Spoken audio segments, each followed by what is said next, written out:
farmasian'ny fiainana.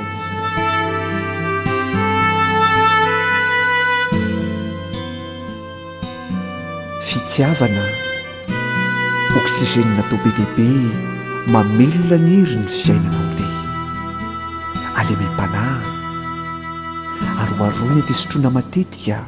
manaisotra mora ny fotseletika fandeferana menaka manitra sady fanositra mora miaro ny fotsy hososotra teny mamy nafatra ny kely aza tena mandaitra manala ny ngidy ny fiaina mafaitra tsikitsiky indray makamolotra dia efa izy io ny fanefitra manala krizy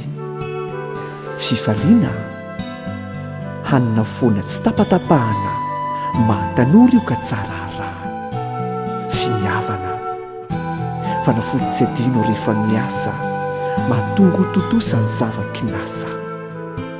fahatokiana